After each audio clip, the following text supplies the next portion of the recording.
sopi it lai ta chapa haugil ho tangkhul naga thalchoi thingnoi ho in zani ni kho a ain kap nau chunga hin ama lungdam sa hi lungmong thamong cheteng le i ho custom dung zuya koido a om theina dinga hin tunin ko tu makainan ko kinpi cheteng le sahil kha cs ho zo se ke ho form na kinizin charter of demand public akisimin hichi charter of demand ho cho hi ahile hichi thilsu namun aitru langa lasan ahin thenjang ahi in hichi khote ni ahi government in agan na theipe na security forces deploy abolding ti hi point number 1 angi na ahi in ani na ahin iho kukizo area ho zo se tu masangchun government koma ji tho in memorandum anakipi in hichi vulnerable area angai kho namun ho hi list anakipi hin tu chana hichi angai kho namun ho a security forces ke koilo pa hi hichi ke koilo ja hi tu chung thilso hi muso kit ahi to kelona hichi ho yong hi agang thei pe na hichi mun ke pe ho a hi security force akoi de muti hi ani na demand ahi in chuteng le tu chunga iso pe pau haugin logum thina chungchang hian lang chuteng le kukizo kho ke hal ha ho hian lang chuteng le tu chan ge ya kukizo pastor thumzau na a naga adia tangkhul naga thingnoi hon e thau hi ni som la khat ai kan hi cho zo si yong hi government in agan na thei pe na action ala ding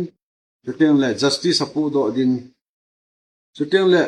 security tu chan ya umlo namun ho zo si yong hi agang thei pe na security akoi lu ding ti a hi in chuteng le ali chan na a hin tu chunga thilsu chungchanga he government in agang thei pe na hichi thil phalo bol mithat ho hi a hol do wa judicial inquiry anei dingu yong hinge na akinejin chubana hichi akinai pi makui kho ako na hi sopyu pa thana hu ho tangkhul naga thingnoi ho le tangkhul ailo lam makui village guard ho hi ki thu khom a hi win isi makui langa ko na hu pan sa hi je overhin government in agang thei pe na makui house apu chairman pa cheteng le ama vm member ho han lang teng le village guard atiu a volunteer ho jong le so hi agang thei pe na ama tu dungu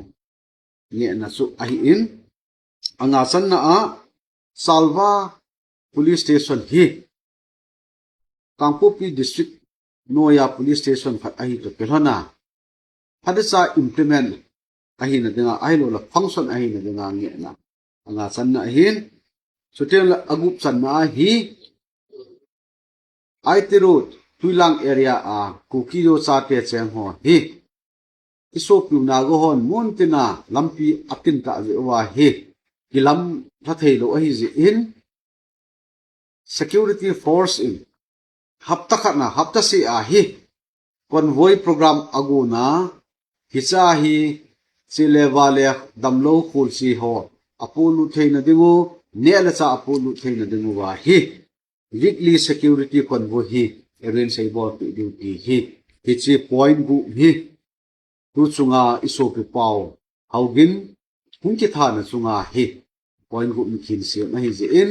hi so zo se hi government in to do a ane to ka si a hi iso pe pau hi along ki bui thelo din ti akilona kini ahi to kilhonin jing ne kho apna hi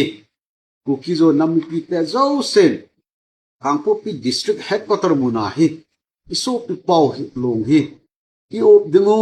ที่เป็นจักจุ่มจุ่มนัก amazing ดึงูอีดิมันนูอีไงจ่านูอโลหินตะกาเสียฮีนำปินคิดลงขัดตาที่จะให้ปันละคมยิงเร่งดึงูฮีที่ฮีดุนยา Committee on Tribal Unity มินานำปีเต็มนั่นแหละตาวกันนี่เฮ้กันที่